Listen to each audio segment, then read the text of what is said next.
كل واحد داخل على الامتحانات ركز كويس قوي ان في طرق معينة لازم تذاكر بيها دلوقتي علشان تعرف تنجح بيها وانت بتمتحن وتجيب الدرجات اللي انت عايزها.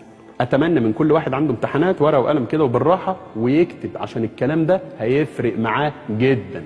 يفرق معاه في الميموري ان الذاكرة بتاعته تبقى احسن، يفرق معاه في الريكول ان الاسترجاع بتاعه يبقى افضل، يفرق معاه في الاتنشن ان انتباهه يبقى اعلى، يفرق معاه في البرسبشن ان ادراكه يبقى افضل، ويفرق معاه في الريزلت. لازم تحط في بالك ان اللي فات ده مش وقت ضايع، وان انت عدى عليك وقت ممكن تكون ما ذاكرتش فيه بس تعرف حاجات كتير تقدر تلمها. ولو فاضل بالنسبه لك يوم، اليوم ده 24 ساعه هتنام فيه 8 ساعات، فاضل لك عدد ساعات انت مش مقدر قد ايه ممكن تلم فيها وتحصل. مش واخد بالك قد ايه لو بعدت الموبايل ده عنك وما بقاش في ايدك انت هتعرف قد ايه تركز. المهم انك تحكم المتغيرات الفيزيقيه اللي حواليك، زي الصوت، زي الحركه، زي ضوءك، زي ساعتك البيولوجيه، زي اكلك ونومك. انا بصحى مع الضوء، انام مع غياب الضوء. خلاص، دي فطره الله التي فطر الناس عليها. الوقت ده التخزين فيه بيكون اسهل. اللي بيحصل في خلال الساعه البيولوجيه انك بتلاقي الطالب من دول سهران طول الليل بيخزن المعلومات. هو متعود يخزن المعلومات ويسترجعها بالليل، هيبقى قاعد في اللجنه الصبح. الوقت ده اختلف، بيعمل له شيفتنج، ما بيعرفش يسترجع المعلومه.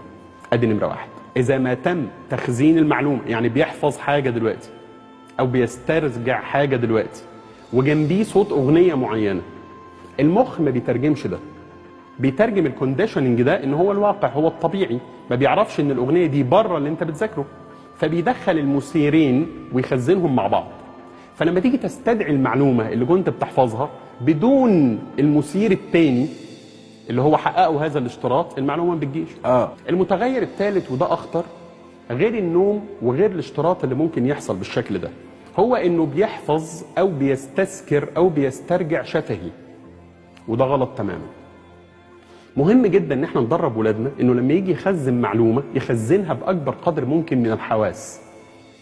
يعني يبقى شايفها بعينيه وبيسمعها لنفسه بودانه وبيكتبها بايده وبيركز فيها بمخه.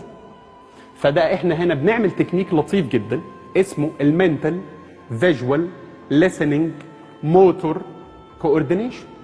بنعمل حاجه اسمها التوافق او التآذر البصري الحركي السمعي الحسي.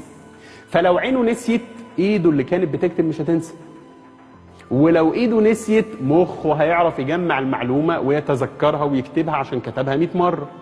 الثلاث متغيرات دول اذا ما تم الاخذ في الاعتبار خلال الفتره البسيطه اللي احنا داخلين على الامتحانات فيها، تفرق مع الطلبه 180 درجه. بالظبط.